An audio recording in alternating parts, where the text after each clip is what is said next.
I've never found a love like this. There it is. I've never found a love like this. Hello, everybody. Welcome back to E20 Zone TV. It's Monday afternoon, and West Ham had some bad news at the weekend by the looks of it, with injury concerns to Paqueta and Aguerd. But to my right is Tommy, and he's going to tell me all about it and more. Tommy, how are you doing, man? Yeah, not too bad.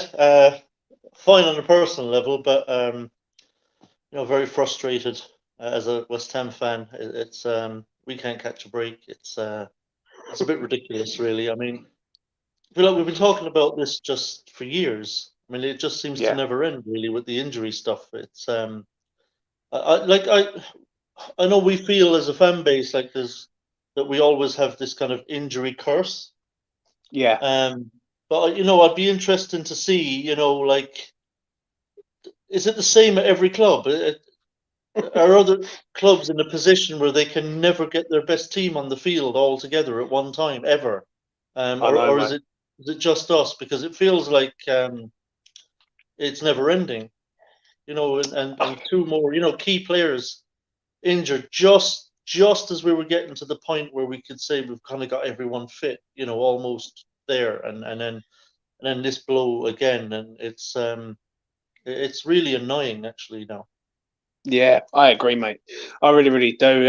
I'm gutted to a point. I know that news hasn't officially come out yet, but it didn't look good on Paqueta. That's the shoulder that he'd done his injury before, if I remember rightly. He had a previous injury there. And now for Aguerd, he's like, that's a problem. Like, he's pulled up again, and he's a big miss. I think Paqueta, we can get round it a little bit. Aguerd, I don't think we can. But listen, let's talk about the game from your aspect. What did you think on Saturday afternoon? Very disappointed with the way we started again. Every game we just don't come out the blocks at all. We're very poor at the beginning of games. We were very lucky, I think, really, again, as we were against Newcastle, to only be one down. Yeah. Early in the game, but it's a very nasty habit. I don't know what causes it. It seems Moyes doesn't know what causes it, because I'm sure it's not something he likes either, and something I'm sure he'll have been trying to address. Like, why are we starting so slowly? That we were just, again, like at Newcastle, just completely asleep at the beginning of the game. Yeah. Chelsea were all over us. They had total control of possession. I think in that period we had about 14% possession, which is horrible. You're almost not, you can almost account for that 14% by, with like blocks and short passes in our own half and hoofing the ball upfield would probably cover the 14%. So we're not getting on the ball whatsoever. Chelsea are getting in behind us at will. They've had a couple chalked off for offside, and obviously one that stood. And early on in the game, you're thinking, oh Christ, same thing you were thinking probably St. James's Park is that oh my God, this could be anything. This could be 4, 5, 6 if the way we were playing here early on. But again, we settled down a bit eventually and kind of worked our way back into the half. And so we from that point on, really, we were pretty solid defensively the rest of the game. We did quite well in midfield, but again, the other major problem we have, apart from our slow starts, is that we really, really struggle to create goal-scoring opportunities from open play, and that was the case again. And it's going to keep costing us points. We won't keep getting away, even with draws, if we keep starting slowly and keep struggling to create opportunities at the other end of the pitch. So. I know a lot of people will say, look, respect the point. It was against Chelsea. It was a decent point. And I can understand that point of view. On paper, it looks like an okay point, but we're just not going to keep getting away with it. Why is it? Why do you think we're not attacking as we used to, Tommy? Now, I've had this argument with the lads. Yeah, I did last night. Trust me, the player ratings last night, and go over and watch it because it got heated between me, Alfie, and Mitch big time about the system. Yeah, for me, I don't like this 3 at the back, 5 at the back rubbish. I really don't. With wing backs and all that, I just think it takes away from us as a team, like going forward. I think when West Ham do go forward, I think we can score goals. Like it's proved it in the last 2 years, we can score goals with players that we got. The problem is when we go forward now, we're getting away with it a little bit. Like the goal against Newcastle the other week, we had one shot on target the whole game. That was the only one what went in, and we scored. And against Chelsea the other day, like it's other than the goal, what else did we really do? I don't remember Kepa having to make loads and loads of saves and keeping them in the game. Like I just don't like it. What do you think on the system? Yeah, I think I think one of the problems with the system is that if you look at the last couple of games, we start with a high line because Moyes is basically trying to squeeze the game in the middle of the field. Yeah, So he's trying to cut down all the space that our opponents have to operate in there. The downside of that is that one good pass in behind, slip through, or over the top to a runner, and you're bang in trouble. We saw it twice in the opening 5 minutes at Newcastle. You know, they had one chalked off in the first minute where they got in behind, and then Callum Wilson immediately after was clean through and put them 1-0 up. And we saw the same again Saturday. You know, Chelsea were just getting in behind time and time again, beating the offside trap on one occasion again. We caught them offside on a few other occasions, but if you're going to play that high line and play that offside trap, you've got to be perfect. yeah, You I know, agree.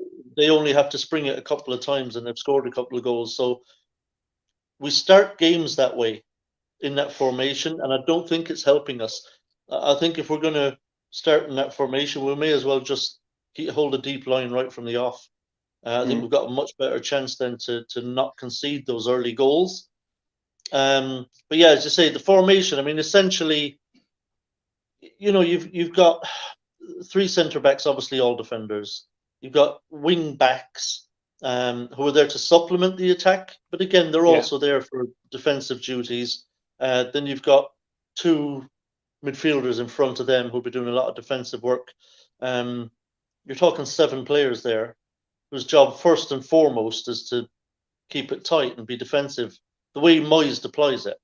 So you've actually got very few attacking players on the pitch. You're talking 3 players on the pitch out of your 10 outfield players who are kind of out and out attackers, and it's just very difficult. It's not that you can't do it in that system, but if you want to do it in that system, and your wing backs have got to be seriously good going forward, like they've got to be really good to make 5 attackers essentially, and that can be good if you're like top class on the counter. You know, like Liverpool have done it at times. Yeah. In both systems. Now, generally they play a flat back 4, but their full backs, you know, Trent Alexander-Arnold and Robertson have been really, really good at getting forward and supplementing the attack. They're better at going forward than defending, especially Trent. So it's about getting the balance right. And I think, like, I don't get too hung up on formations because I think you can win or lose, you can look good or bad in any formation. The important thing, I think, is that within whatever formation you're playing, the setup has to be correct, and you've got to have the right personnel to do it. I don't think with the likes of Bowen, Antonio, and Benny as a 3 up there, I don't think there's ever going to be many goals in them. Like Benny's not prolific. You know, Benny's never been a prolific goal scorer. Antonio, apart from one kind of spell that he had at the beginning of was it 2 seasons ago, at the beginning of the season or last season? Beginning of the season, he had a really spurt where he scored in a few games in a row. He was flying it, but that was only a little spurt. He doesn't normally do that, and he hasn't before or since. Owen as well, who's usually the person we consider to be the one that carried the most goal threat in our front 3. He's not really scoring very much either at the moment. So we've got 3 players up there who don't really score goals. You know, so where exactly is Moyes thinking they're going to come from? So if we're going to be able to create goal scoring opportunities and finish them, he's going to have to change it up. And I think, and the annoying thing for me really on Saturday morning against Chelsea was that there was an opportunity there to go two up top. You know, he could have left Antonio on, you know, and Yeah. brought Ings on and say, right, we're going to put you up front as a strike partnership. And he wouldn't have even had to change his three centre backs, his wing backs. He could have had his three in midfield. You know, he could have had Doan, Souček, I agree. and Rice in midfield and had two up top. Yeah. And I think that would have at least given us some opportunity where Antonio and Ings could have made something happen between them as a partnership. You know, ball goes up to Antonio and, you know, he maybe can get turned. You know, like that time when he spun, the defender. Yeah. Imagine if he's got Ings up there as well. And now Ings is making that run in behind as soon as Antonio spins. And then Antonio can maybe put a ball through and maybe we can get a shot on goal from Ings. There's a really good finisher. And Moyes could have done that. But once again, because he's always Mr. fucking respect the point, and all that was in his head was respect the point, and let's just make sure we don't lose it. Yeah. And so he had to do a like for like swap, so we still only had one up top, and so he could have his fucking. You know, it was. I know what. I know what you're saying, I think Moyes. I think it's Moyes. I'll be honest. I don't think it's necessarily a system. I think it's the way he operates those systems. Any system he plays, first and foremost, he looks at, right, let's make sure we don't concede goals. And that's why we don't score goals, because it's the kind of the last thing in his mind is how are we going to score some goals and go and win the game. He's actually playing. He's actually like. Listen, what you've just said is absolutely spot on. I could not agree with you anymore. I really couldn't. The way we're playing, we're playing like a relegation threatened side. Like we're not giving any sort of confidence to our attackers. And I do agree with you about Bowen, Ben Rama, and Antonio. The lack of goals there. Listen, Benny was awful on Saturday, in my opinion, and I agree with the criticism that he gets. But Bowen was no better, really. And Antonio, what else is he? Like, he's not a goal threat anymore.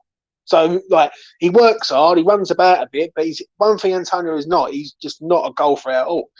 And the problem is now, obviously, with the injuries that we've picked up with Paqueta and Aguerd, this is a question for you, Tommy, and this is it. Will West Ham's style of play change now?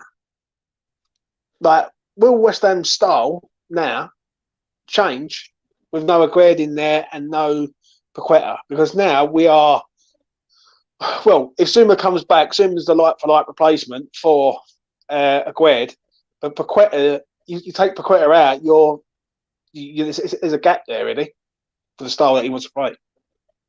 Yeah, we're away at Tottenham Sunday afternoon. He'll play the same formation. If Zuma's available, he'll just slot Zuma in. He'll move Oggy to the left centre-back position, Zuma in the centre, and Kehrer again as the right centre-back. Yeah. I think if he's not available, Zuma, because I don't know exactly. I don't know if you've heard more than me. He wasn't on the bench. He wasn't for the Chelsea game, so I'm not sure if he's going to be good to go against Tottenham. My suspicion is that if he's not good to go, he could very well slot Cresswell in as the left-sided centre-back. He's done it before. That won't surprise me. I don't think he wants to change out of that system away to Tottenham. Perhaps if it was the following game at home to Forest, he might consider switching to a flat back four. I don't see him doing it away to Tottenham. I think he'll put Cresswell in at the left centre back if he's available, if Zuma can't go, and he'll bring Souček in instead of Paqueta, and everything else will remain the same. That's what I expect to see on Sunday. I think it'll be just Souček and either Cresswell or Zuma, depending on which one is fit to go, depending on Zuma's situation. I don't think he'll change up that much. Skamaka as well wasn't on the bench, you know, for the Chelsea game, so he's probably not going to be able to start on Sunday. He might make the bench, Zuma might make the bench, but I don't think they'll start. So I think you're going to see the same team, just with Cresswell and Souček thrown in, personally. Yeah, I agree, mate. Got to get to this comment here. We've played Newcastle and Chelsea and not lost. Can we please have some perspective before these games? You guys thought we would lose badly. Well, Trini, I'm going to say this. Go back and watch my videos. I called the draw at Newcastle.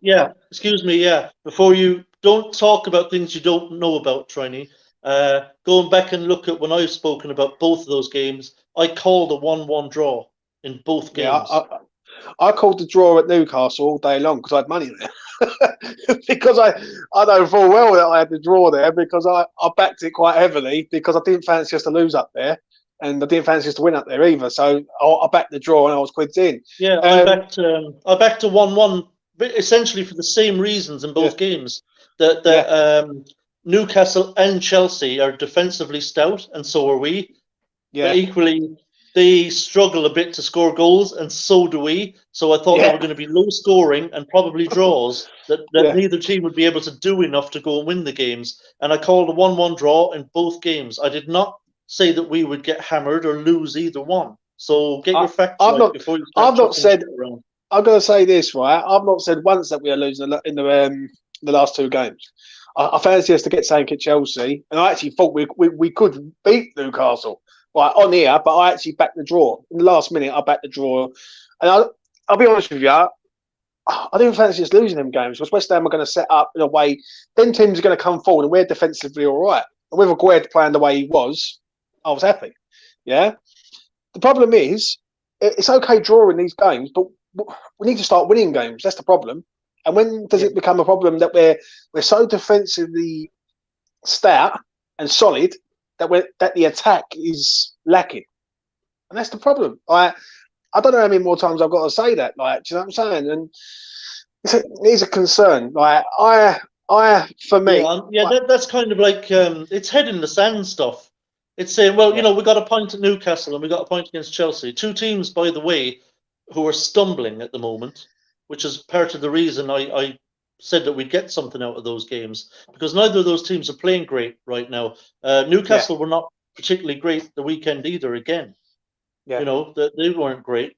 So they're both of those teams. Chelsea are kind of all over the place, really. They got no cohesion or flow to their game. They look like 11 individuals. That was the best time to play Chelsea. Yeah, it was a good time to play Chelsea. Yeah, absolutely, and a good time to play Newcastle.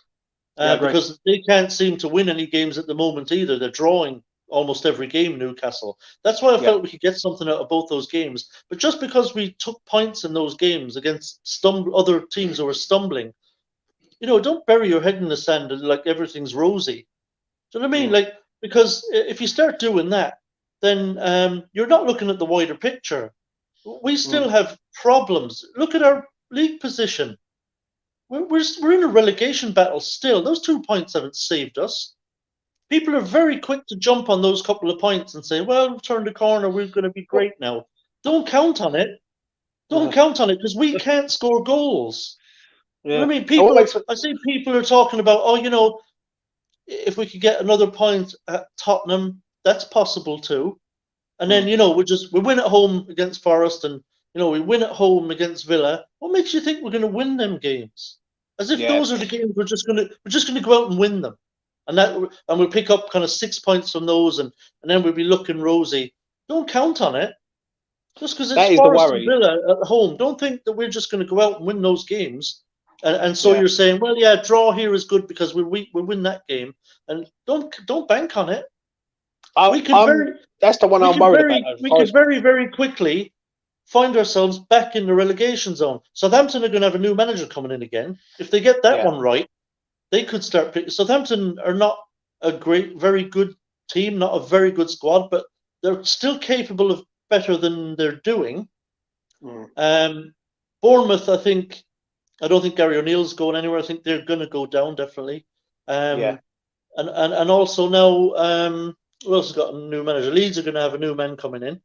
If they hit the ground running and pick up a little bit of head of steam and get a few wins, then they start pushing up the table. And we've got to understand we do have problems. There's no point pretending we don't. I could sit here and say, we'll be fine. There's no issues. 2 wonderful points. We've turned the corner. We're going to start winning games now. That's not what I see. and I have to call what I see. I can give the positives, and I do, but the positives are okay. I'm not worried about the positives. You know what I mean? I'm not worried about us defensively. Our midfield is solid, I'm especially worried with now. Paqueta in there. But I just worried about our attack. And I'm worried about the slow starts because that's what's going to cost us, and we have to talk about it. I've got to say this. I am worried now, though, about our defence. Now, because what it is, I just want to get to this comment from Snazzy, yeah? Because someone in the chat update me. What is the injury? Well, I don't know what that word is. I'm out of the loop today. What it is, basically, Paqueta Aguerd got injured at the weekend. I'm not saying they're out for weeks on end, but I don't think they're going to make the Spurs game, which is the next game, really. So we've got a problem there. We've got two of our best players, let's be honest, out now. And Zuma don't look nowhere near ready to come back from what I'm hearing. So it's a major problem with what we've got to deal with. We are unlucky, I will say that. As a club, we are fucking unlucky with like the injuries that we're picking up. Like, and like when I think about it last year, and if we all go back to last year, we were playing with 13, 14 players for the most of the season. And now, like, it seems like every time we go out on the pitch, we're picking up an injury of some sort. But I do agree with you. Like, you say about the 2 points from the last two games, we would have been better off winning one, losing one. That's mad. That's mad to say, but like the Spurs game coming up, I'm going to do a preview, probably review towards the back end of the week. It's a major game. Well, whether West Ham have like injuries or not, like, we don't like to lose to them, especially at White Hart Lane. And I'm worried about that game. I'm worried about our defence now because I think our defence. When you start putting Cresswell in as like the third centre half, and it's square pegs and round holes now, when it shouldn't be like that, in my opinion. But you know, I think the injuries look a bit different. I'm a little bit more hopeful about Aguerd, if I'm honest. Aguerd, I think, may have been more precautionary. I think he felt a little tweak in the groin area, an injury he had obviously at the World Cup. And I think he maybe came off as more of a precaution. Now, I'm not necessarily saying he'd be available for Tottenham, but I don't think he'll be out for maybe much more than that is my hope. You know, he walked off, no limp, didn't seem in any difficulty. He sat on the bench. He was on the pitch after the game, walking around. So I don't know if he's injured as such. I think that may have been precautionary. I'm hopeful that was just precautionary and that he may be okay, even potentially for Tottenham. But I would expect, from what I was seeing, that we would certainly hopefully have him back for the Forest game at worst. I don't think there's much wrong with Aguerd. That's my hope. Is he worth the risk against Tottenham though? Yeah, I mean, look, obviously, if I think so. I mean, I think if he can train, if he can do the running, you know, obviously they'll be testing him at the training ground and seeing, you know, can he do the runs? Can he do the sprints? Can he do the turns? Can he push off on that leg without feeling anything? And they'll be testing that all week. And if at any point between now, I think, and maybe the day of the game, because we're the second game on Super Sunday, they can do a late fitness test if they need to. So if he feels like it's okay at any point between now and then absolutely, I think he'll play. We just have to wait and see what the word is. Maybe it's a little more than I'm hoping. But we'll see on that one. I'm a bit hopeful about Aguerd, but the Paqueta one is the worrying one. I agree. That looked bad. That looked like he really hurt that shoulder. I don't know if it was a collarbone. It could be a collarbone issue, and you know we could be talking about a number of weeks potentially with Paqueta. I'm hoping that's not the case, obviously. But potentially that could be a number of weeks. But I agree with you that I think he's more replaceable in the team than Aguerd. Unfortunately, Moyes' idea of replacing him is to chuck Souček back in. Which is a problem. I will say that. I'd like to see Flynn in there. against Spurs. I Yeah. really would. I think. Listen, I agree, right? Because I've had this argument with a few people, like well, West Ham Online being one of them, saying that he thinks West Ham have turned the corner. Like we're unbeaten in 5 games now, I think it is, right, in cup competitions and Premier League. And I'm not convinced, like you. I'm a bit like I'm seeing us in the games, but we're solid defensively, but then it looks better than what it actually is at the minute. Don't get me wrong. Respect the point, yeah. I'll take the point yesterday against Chelsea, yeah. No problem. Especially after the way we started the game. The way we started the game against Chelsea on Saturday was poor, in my opinion. Like we could have easily been 3-0 down, right? If our defensive line wasn't pucker, sort of thing. So that is a worry to me. The only problem is that I have with this system, and I've got to ask this to you, is that when we come to Nottingham Forest at home on the 25th of February, I expect West Ham to attack, like to go out and go at this team because they're down there with us, and they're not that good. Yeah. So setting up with 3 at the back with wing backs and a possession-based game, it's like West Ham are trying to play a system that is sort of they just haven't got the personnel to do it at the minute. Do you know what I'm saying? I think it's very much square pegs and round holes. Yeah, and I'm not sure there's even a necessity for it. It's I'd understand him switching to that system if we were like leaking goals left, right, and centre, and we've got to do something about all these goals we're conceding. But we haven't actually been conceding goals all season, really. We've actually been solid defensively all season. That was never our problem. Note, if you look at us in the table, all season we've been in like the top 5 for least goals conceded. That was never our issue. We weren't conceding floods of goals. Our problem all season has been our inability to score them. So that's why it's bizarre to me to switch to 3 centre-backs and wing-backs. Because if I'm a manager and I'm saying, right, what's our major problem here? Okay, the major problem is we're not scoring enough goals. Let's go more defensive. It's like, what? Like, why? When we were playing a flat back 4, we were defending fine. I know there was a perception there that we were all over the place defensively and mistake ridden and all this, and certainly individual errors were made, but we weren't. That wasn't our problem. I think we're more all over the place in a 5 because they all run into each other and they all like they've all sort of don't know which way to go, sort of thing. Like the last 2 games, let's go back to the last 2 games. Newcastle, when we come out, how slow we started against Newcastle. And listen, that still angers me now, even though that was 2 weeks ago or a week and a half ago, right? That we can see the goal, we gets ruled out for VAR. The replay comes back to the game, and Wilson's running through our defence, the middle of our defence, and scores. And I'm like, well, if you can't defend with 5 at the back, right? Like, I don't see it, right? Do you know what I'm saying? I'd rather West Ham attack. I've always said this, right? I'm a sort of person that I'd rather West Ham go out there and attack these teams, right? Because I think we've got good players. I do, right? I look at our team, and I look at Skamaka. Danny Ings is a good player. He's been a good player at Southampton. He's a good player. He was a good, decent player at Villa. He's Villa's top goal scorer this season. And then I look at sort of us, and I just think, well, where's the attacking threat from us? Like Danny Ings come on Saturday, and he looks lost. He just looks lost in it, right? For some reason, like he just doesn't look like the same player that we've signed. And I'll tell you why. Go ahead.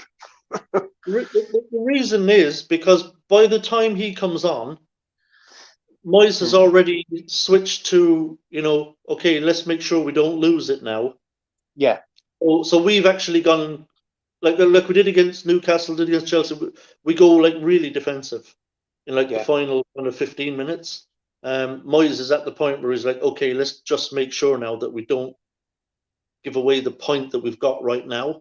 And so we sit back just deeper and deeper, and our attacking days are basically over at that point. We get very, very little going forward. And so if you're a striker coming on, I've seen it with Mabama when he's come on as well at times. Mabama comes into the game at the point where there's nothing for him anyway. He's just coming on expected to just run about a lot and close down and help to keep the point. It was the same at Newcastle last week. Ings was brought on at a time where we were just hanging on for the point. That was the same yesterday. So by the time these players come on late in the game, whatever bit of attacking intent we had is basically over at that point. So there's just nothing for them to get on the end of or to get involved in the final third. Very, very little, if anything. So they're picking up the ball. They're chasing centre backs. They're operating around the bloody halfway line or near it. Just closing down and helping out.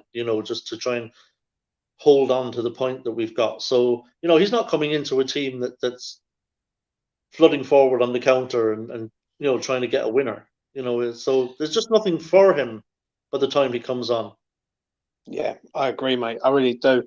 Anyone in the chat got any questions for Tommy and me? Please do chuck them in. I would like to hear from the chat today, because I must admit, last night's show that I've done with the lads, we spoke quite a lot about different things. Like we spoke about Antonio, Bowen, and I'm going to ask you, Tommy, about Bowen. Yeah, I just want your opinion on Bowen, on how he was on the weekend from your point of view, because apart from the assist, I didn't really see much else from him.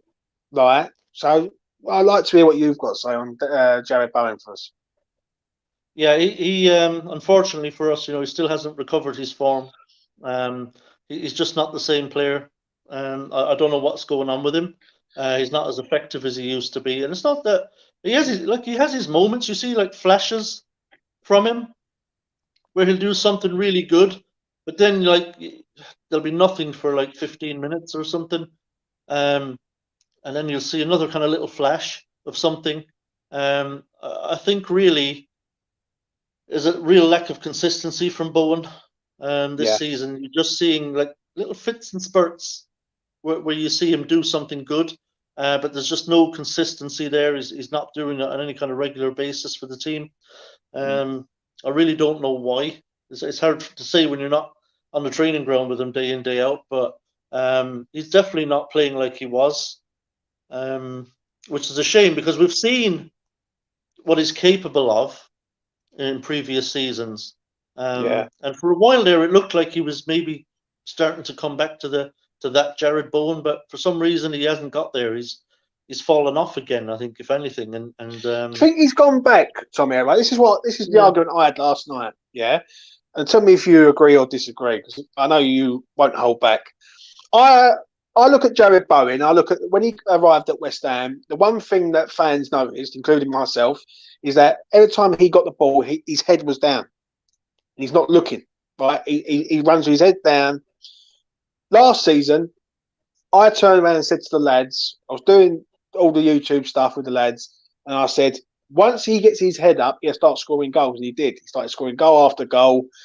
This season, it seems like to me, his head is down, and he's gone back to the Jared Bowen that we first signed, basically, where he's running backwards before he's running forwards. He's not running at a man at all. I don't like Cucurella at the weekend, and I've done a few Chelsea spaces with a few Chelsea fans, right?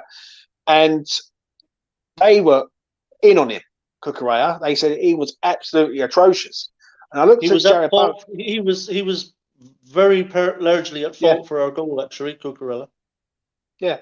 Ball got popped out, if you remember. Ball got popped out on the right-hand side to Sofal, just in acres of space. Cucurella was nowhere near him.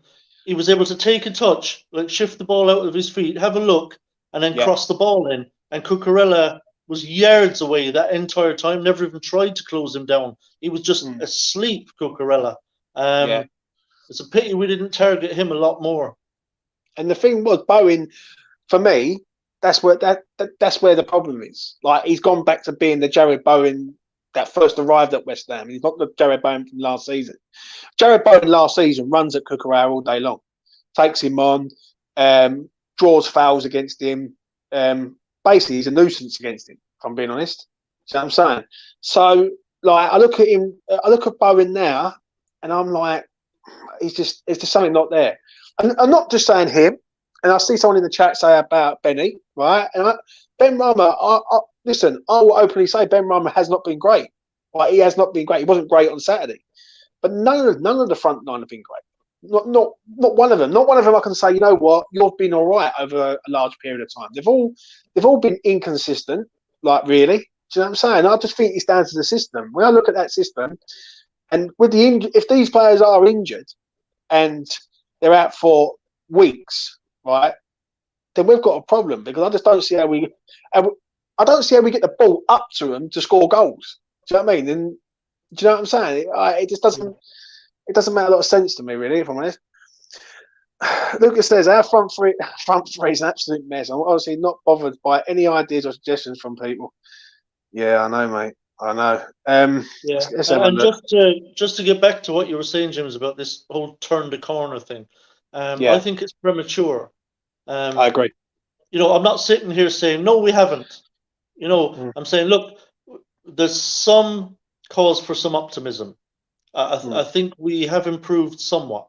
I mean, for large parts of the season, I mean, we were absolute dog shit, like genuine dog shit, and looked like absolute relegation fodder. I think we have improved somewhat. I think performances, particularly from certain individuals, have improved a bit. I'm not saying there's been no improvement. I do think the point at Newcastle, okay, it's a decent point, fine. Point against Chelsea yesterday, it's a decent point. But, the other games people talk about, we won. I say, yeah, okay, look, I love winning games. It's great to win. Everton were absolutely horrendous. I agree. Right? They were horrendous. Easily the worst team we've played all season. Easily. And, of course, Lampard gets sacked after that game. We beat a Brentford team in the Cup. I was delighted to win the 2 FA Cup games, by the way. I'd love to go on a cup run. But let's not forget, we were playing a Brentford team that made 7 changes and frankly weren't particularly interested. Bizarrely, weren't interested in the FA Cup, which is weird because they're so safe in the league. They're not going to qualify for Europe through the league. They're not going to get relegated. Why Thomas Frank wasn't going all out to try and win a domestic cup, I will never know. But for whatever reason, they had no interest in the FA Cup. We played against League One Derby County away, who I actually expected quite a lot more of because they were in really good form, and I thought they would really try and give a game and they might play out of their skins, on the night trying to win it, but they were really poor for some reason. So, good wins that I'm very happy with. But let's see them for what they are, and let's not start declaring that we've turned the corner now and we're going to get back to our winning ways and start climbing up the table to safety. I haven't seen enough for me to say that yet. I've seen some improvement, some things to be optimistic about, but I think unless we sort out why we're starting so slowly and giving teams head starts all the time, and until we can actually figure out how to attack teams and create some goal-scoring opportunities and score some goals, and actually go and win some games in that vein, I think unless those two things are addressed, we will continue to be in a relegation fight. I really believe that. We will drop far too many points if we cannot score goals. We've got to sort that out. If we can do that, then we'll have turned a corner to me and we will start moving up the league. See, I agree with that comment there, yeah. If we lose to Forest, the fan base will be in a full meltdown. I wouldn't say it would be a full meltdown, but it would basically show that we haven't really turned anything. All we've done is we've put in good defensive displays. When I look at West Ham right now, for me, I look at solid defensive performances. Yeah. Good. Like, we've been good in defence. Been lucky in games. Like the last 2 games, if we're going to be honest and real, as I always am on this channel, the Newcastle Aguerd tackle on Wilson is a match saving. If you remember when we'd gone completely defensive in the last 15 minutes, Callum Wilson had a 6-yard free header that he absolutely should have buried, and he headed it straight at Fabianski. It was a really poor finish from Wilson. He should have buried that. And then you look at Saturday, and for how slow we started, if Chelsea score 2 goals, I think they win that game. I just don't see West Ham scoring 2 goals. I think any team that scores twice against us is pretty much guaranteed to win the game. Yeah. Yeah, and that is a worry. That's a worry for me because I just don't see West Ham scoring 2 goals at present in that system. I think the problem with me is, and I'll be open about that, is that I look at us. I look at a few years ago how well we did play with obviously Lingard and some of the lads who are still there now, Fornals, Bowen, Benny, Antonio, and I see how good we was in sort of attack. And I look at us now and I'm thinking, I just don't see it. I just do not see the the spark of West Ham at the minute. Like, I'm seeing us defensively good, but I'm not seeing the spark. Let's see what Epic's got to say because I like Epic. If we lose to Forest, some fans will say Moyes is going to turn things around. yeah. And I know a man who will say James, that. I'll be honest, James. Looking at the next 5 fixtures, Yeah. if I'm honest, I think unless we sort out our ability to get forward and score goals, I hand on heart, and I'm not a doomer gloomer. I don't want to be. I want to be optimistic. I want to see us improve in attack. I think by the end of those 5 games, we're going to be back in the relegation zone. I really do. Who's the 5? Do you know the 5 at Spurs? So Forest? we've got Tottenham away. Then we've got Forest at home. People keep assuming we're going to win that game. I'm not so convinced. Then we're away to Brighton. I think that speaks for itself. Then away to Brighton, we're at home to Villa, is it? Villa. Yeah. And then we're away to City. So, the away games are they're tough. Away to Tottenham, Brighton, and City, it's entirely possible we get nothing from those games. And then the home games, there's only 2, which is Forest and Villa. So if you're looking at how many points we're going to pick up there, at the moment you'd have to say they look a bit thin on the ground. The only thing that could save us is if we do manage to win the 2 home games. That would help. That would definitely help, and I think would keep our heads above water. But my worry is, that it's dangerous to assume that the home games against Villa and Forest are going to be 6 points. That they might not be. Yeah, I actually agree. But when you just read them sort of fixtures out, Brighton, fucking, there's no point. We just don't do nothing at Brighton ever. Like, we don't. I think we can get a point there at best. Like, against another one, I just don't see us winning the game. But I'm a betting man, and I've done a betting for quite a long time. And I look at West Ham at the minute, and West Ham are draw specialists, literally draw specialists. Like, I don't see us winning games, but then I don't see us losing them either. It's just like it's the most easiest bet to do with West Ham at the minute. It's just about the draw. I just don't see it. Yeah, there's a reason I went for 1-1 in our last 2 games. So. Yeah, and it's just it is a concern. Do you know what I'm saying? Let's have a look and see what everyone else is saying. GSB have failed to build upon our process. All the signs has been reactionary to. Yeah, I agree, mate. I really do. I'm not going to blame them on this, even though I want to. I'm not going to start pointing the finger at GSB. Yeah, I mean the only thing I blame them for right now is that David Moyes is still in the job. To me, that's on them. So I blame them in that respect. I blame them that they haven't sacked him and brought someone else in. But yeah, I mean, ultimately, look, David Moyes is the manager. He's been backed, and he's doing a piss poor job this season. Absolutely piss poor job. Yeah, and one thing you haven't mentioned about them next 5 games is that we're going to have a European game in that and all. So and a cup game. We've got Man United away on the 1st of March. That's a midweek game on Wednesday, the 1st of March. So that's sandwiched in between 2 of those games as well. Yeah, it's obviously, I know people are very sort of like, let's try and build on this and build on it, and I get that.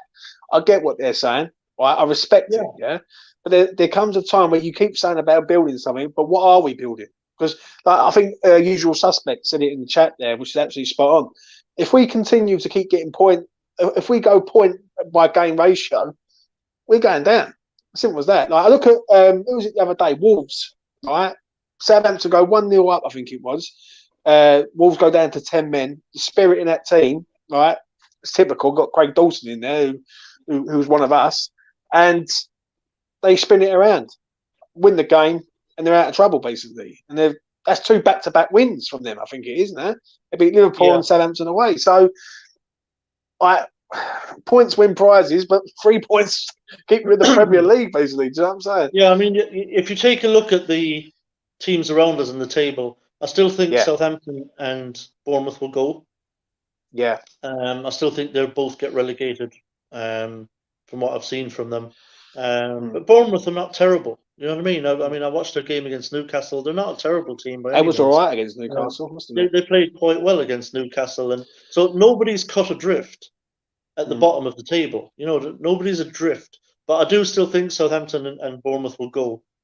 We'll see what Southampton's new manager does. But it's all very, very tight down there. Everton obviously have got Sean Dyche. We'll see what they do tonight at Anfield. Liverpool are all over the place. So if they get something at Anfield tonight, even a point, that's another crap. You know, they're right on our tails. Leeds will have a new manager soon. We'll see if they get a new manager bounce. Wolves have already started moving up the table. Villa obviously looked at a very difficult game yesterday, but they'll pick up more than enough points to survive comfortably, I believe. So, you know, we've got to be looking around us now thinking, oh man, I really hope Leeds don't pick it up.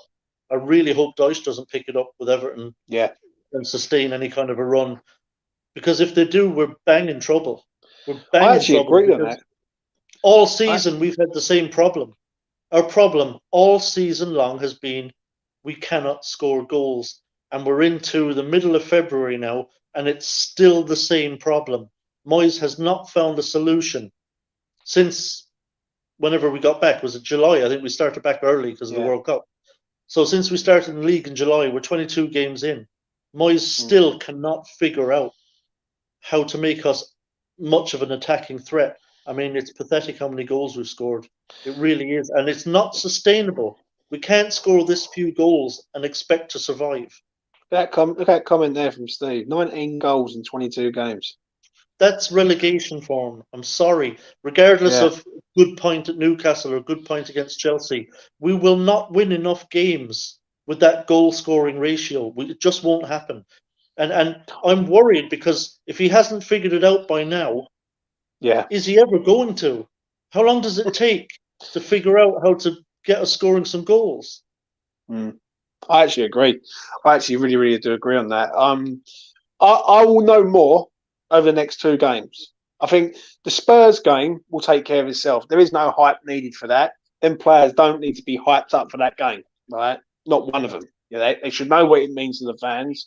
We don't like to lose to them, ever, right? Home or away. Whether we're playing in China, we don't like to lose against them, right? So come Sunday, I expect West Ham to turn up there and give a good account of themselves, right?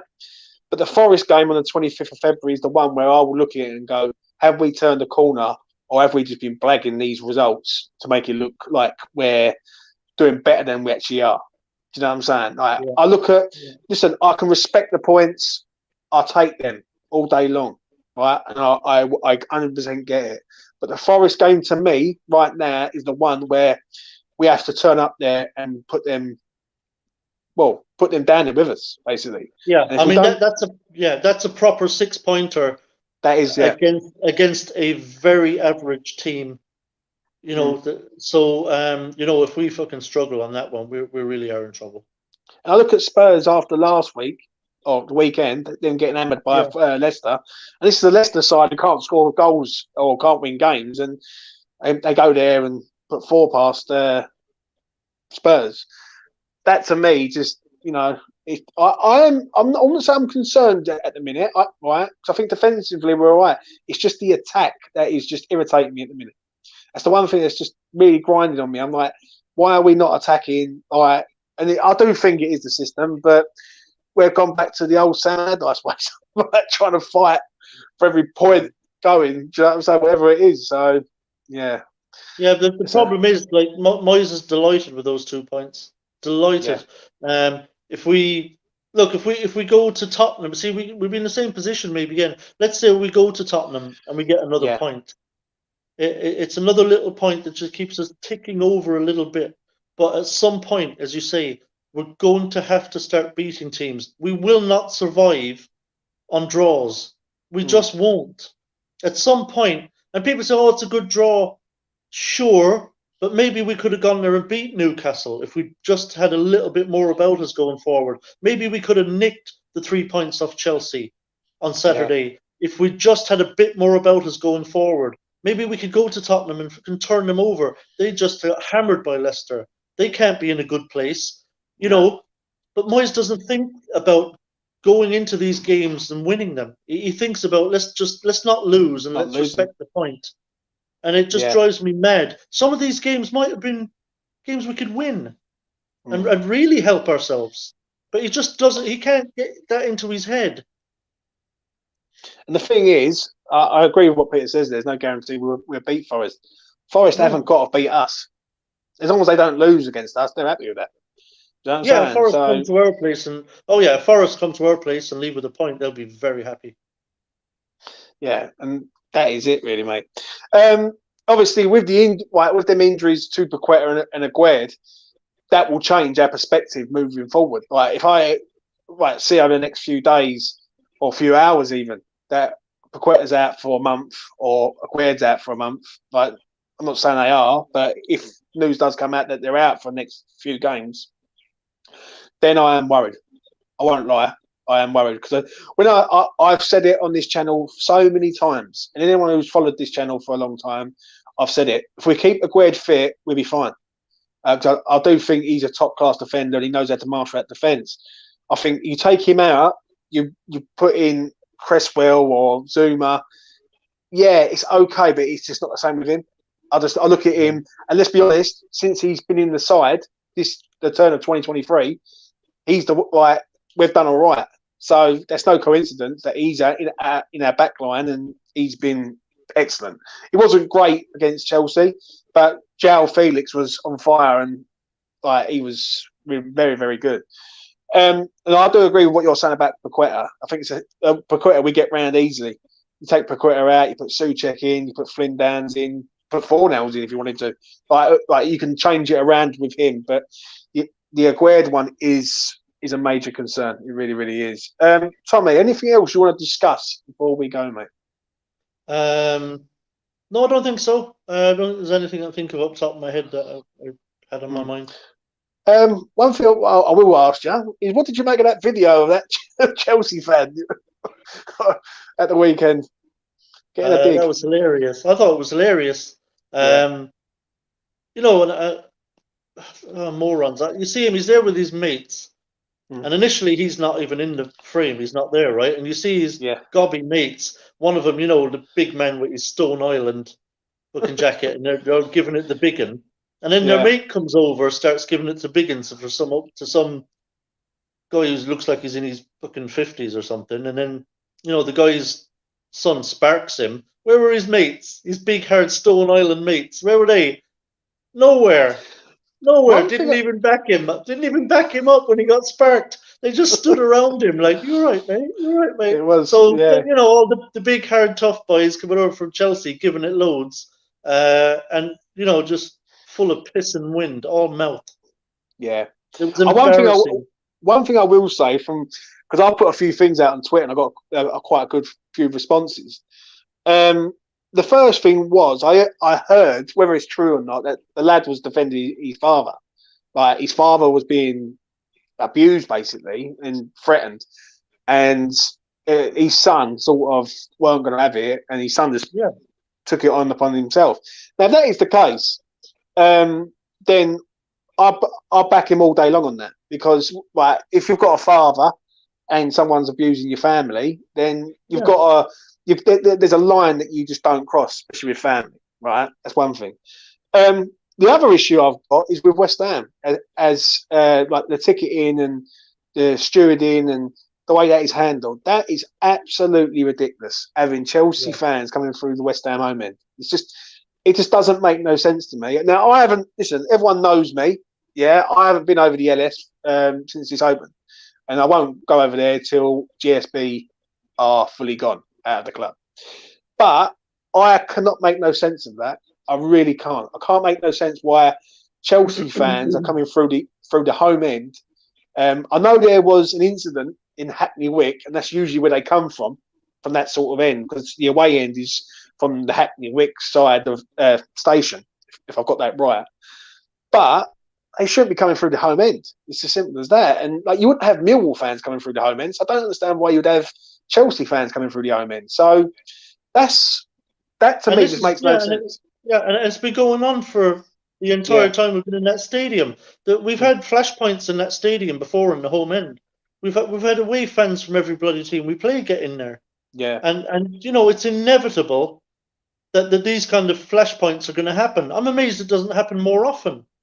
I think it does. We just don't hear about it, if I'm honest. Yeah, we probably do. I'm sure inside the stadium, there's probably loads of fans who are at every home game who can probably tell you about incidents they've seen where someone's got a slap, because they're in the home end. And I remember there was it a Liverpool or Arsenal fan got some slaps a couple of seasons back? I remember there was footage of that, and he had to be kind of dragged out by the stewards for his own safety. And it's ridiculous to have opposition fans in the home end. And I think there's the potential there that that there could be a really bad incident going forward. They've got to do something about it. And put a stop to it. I remember. I'll say this quickly. I remember at Upton Park that a Tottenham fan come in the home end with his son, and he got a good hiding. Right now, I don't condone any violence at all. Yeah, all right, I don't. Yeah, he had his son with him.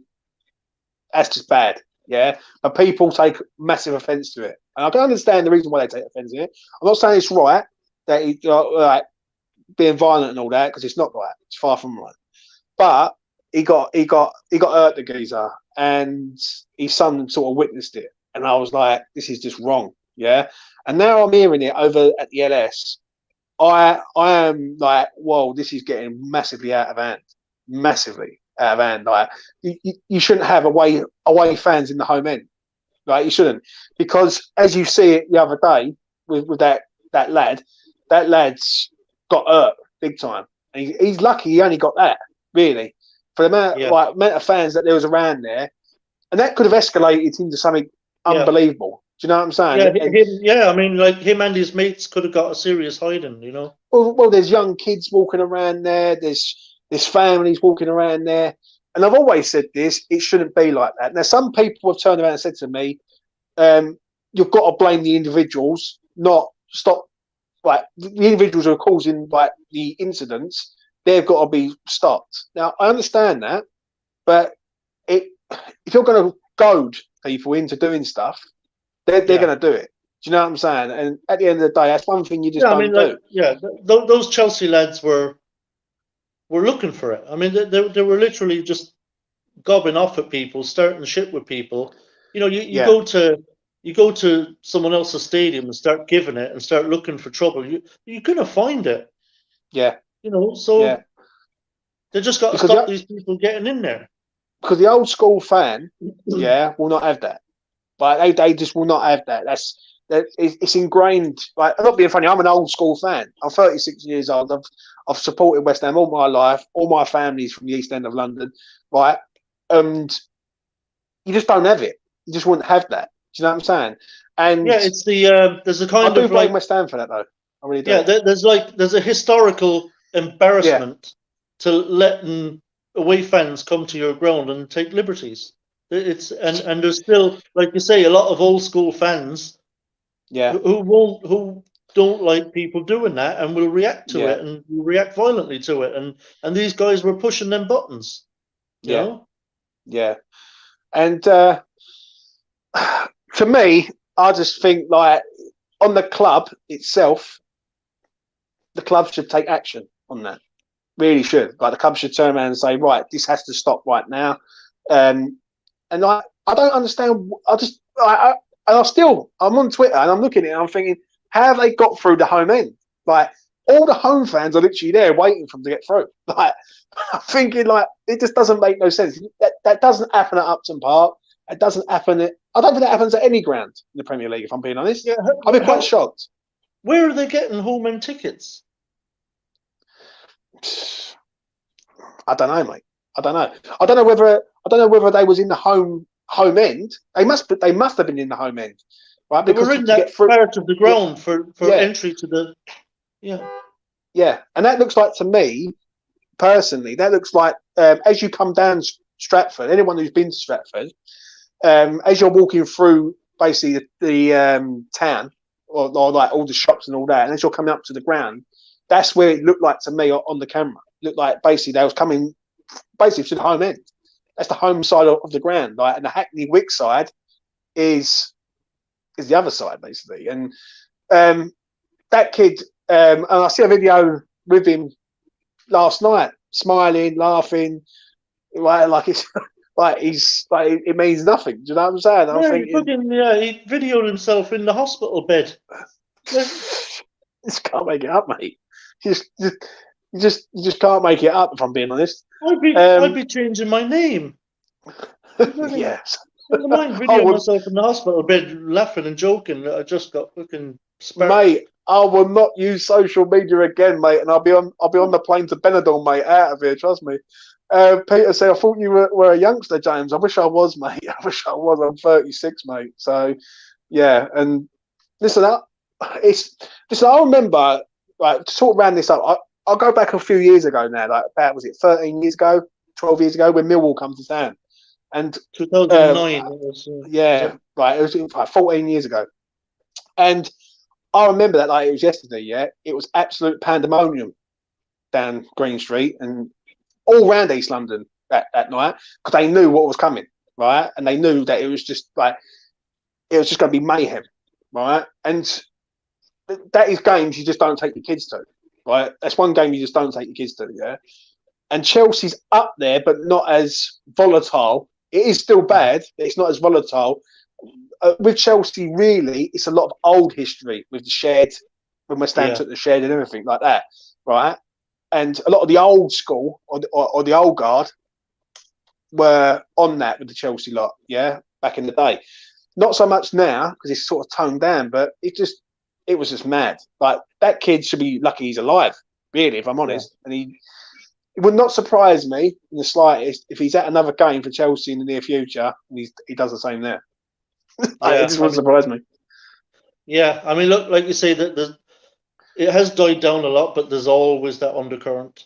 You know, it's always there, just under the surface, and it doesn't take a lot for it to bubble over a bit and for a bit of egg, you know, to start up. It doesn't take much, as we saw, you know, on Saturday. So, but thankfully, look, that was a minor incident. You know, it was, you know, one guy who slapped one other guy, really, and but it's just the potential is there someday for something much worse to happen.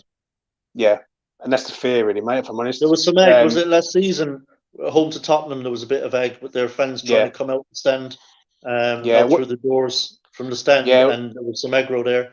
So I just don't understand Harris policed at West Ham. If I'm being truthfully honest, like the thing with Tottenham, what you're talking about, I heard about that through people I know, yeah, and what it was, that it was sectioned off by one door. So you had the whole of, like, you had about 1,500, 2,000 Tottenham fans behind the door. Just one door, which could easily get kicked through. And next thing you know, you see West Ham and Tottenham fighting. And it's the fear is that either someone's going to get hurt or a young kid's going to get hurt. Like, because you know what it's like. You've got young kids there. And listen, where I do the YouTube game, I speak to a lot of people. I see a lot of things. I see a lot of families going to the games, which is good. That's what it's about. West Ham's a family club.